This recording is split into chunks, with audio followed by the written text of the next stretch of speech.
Um, and so my question was, I was curious to understand what in your definition would be God.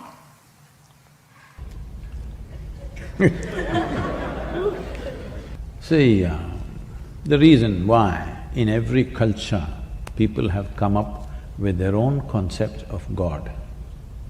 Every culture has a different concept of God, but everybody has come up with some concept of God.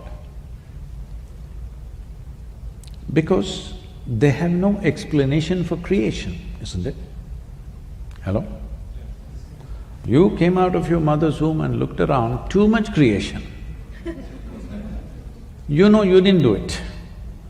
Then you looked up to your mother, maybe she did it. Well, she delivered you, but she did not deliver the planet, you know that. Then you looked at your father, no, not him. You looked at every other adult around you, nobody looked like competent enough to make all this happen, isn't it? Yes or no?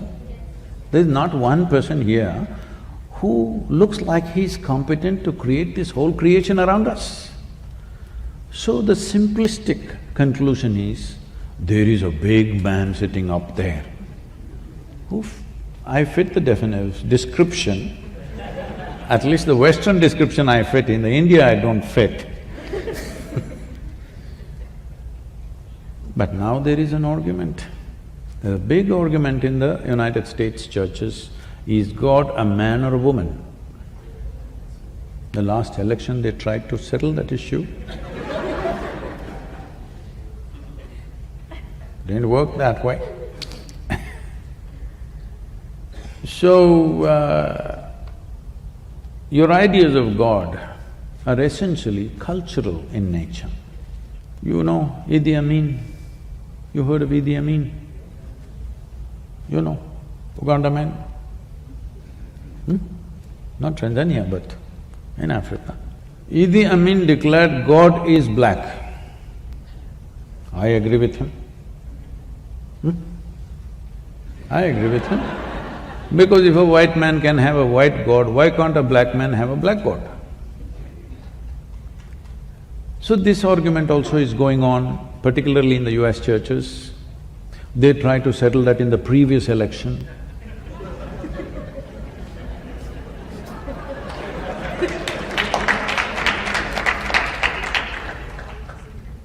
But in India, we know God is brown.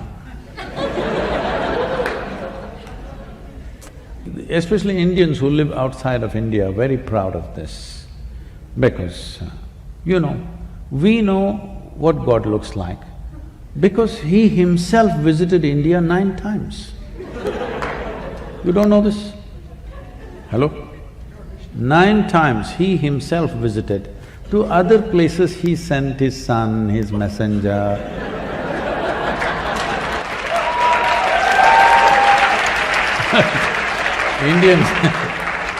Indians are very proud of this.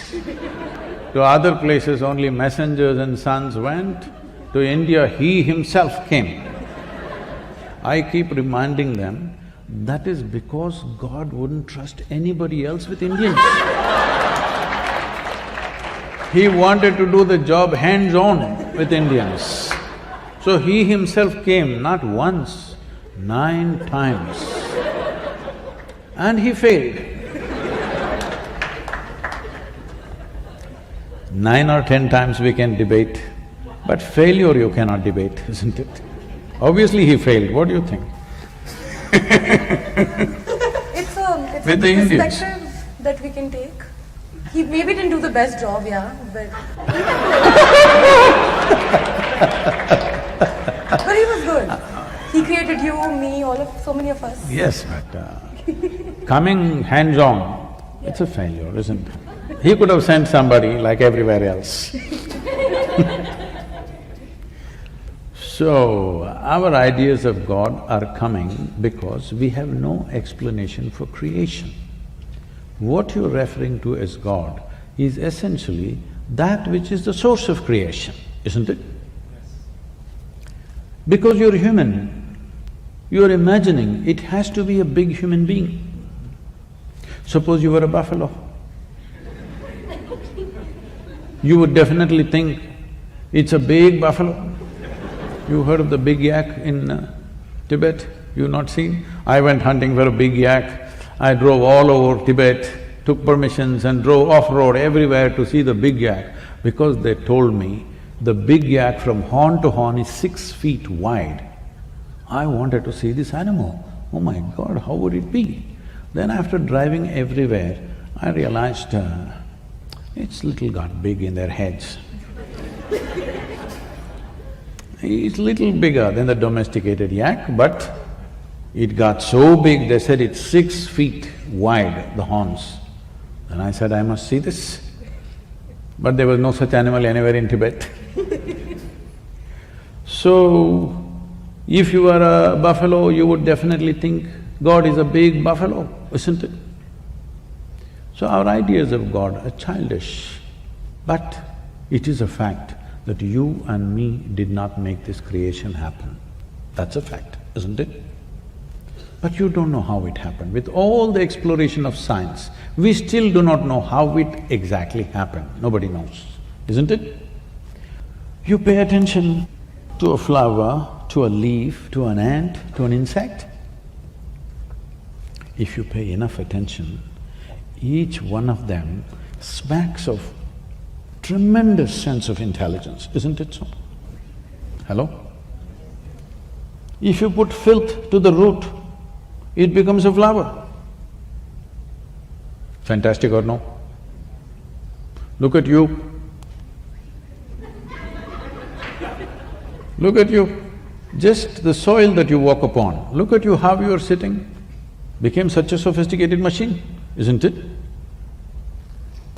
So whatever is the source of creation, well, sappy people are saying God is love, desperate people are saying God is compassion, other people are saying now it's a in thing in North America, so God is empathy.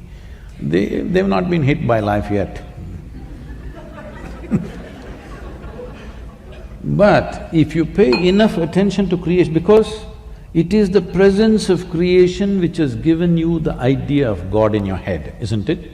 If there was no creation, you wouldn't think there is a God. If you pay enough attention to every piece of creation, what you will see is it's intelligence, intelligence, intelligence, intelligence beyond what you can contain in your brains. Yes or no? But nobody said God is intelligence, unfortunately. If we had said that, definitely we would be populated with more intelligent human beings rather than the sappy ones. You know, our center is in Tennessee. We have a large center there. When I was new there, I walk into this town, which is a one-horse town, literally a small town. And I'm walking on the street and greeting people, smiling at them, thinking they'll be happy to see a new face. But it's a different kind of setup. I'm just at the right complexion. A shade darker than this cannot be there in that town. I'm just on the edge. So one big man, this wide, over 6 feet tall, comes and stands close to me. He looks down at me and says, God loves us. Then I say, the way you are, only God can love you.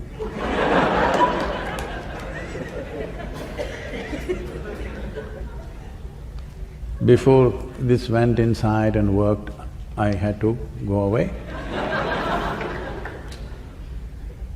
Because everybody is concocting their own ideas. Leave your ideas, pay attention to the creation. Tell me, if this flower has to blossom, nobody sprayed perfume to the roots, they put filth. Hello? They put manure. That manure became fragrance. This means, is there a tremendous amount of intelligence functioning in this rose plant? Hello?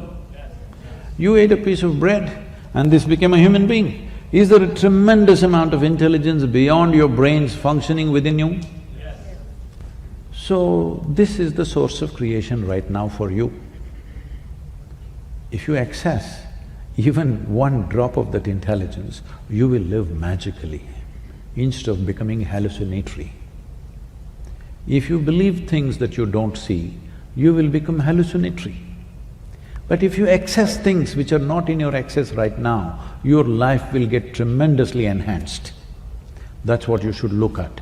Right now, there is an intelligence here which can turn a piece of bread into a human being. If I took a loaf of bread in my hands and made it into a human being, who would you think I am? You would think I am the source of creation, isn't it? Every one of you is doing this in your stomach, of course, not in your hands. But no access. So, if you don't have something, it's okay. But if you have it and you don't access it, this is a crime, isn't it? So my entire life's work is just this, so that you find access to the source of creation that also throbs within you. You're right now a piece of creation, that's fine, but you are also the source of creation within yourself. If you find access to that intelligence, you live in a magical way. Other people will think you're superhuman, but this is not about being superhuman. This is about realizing being human itself is super.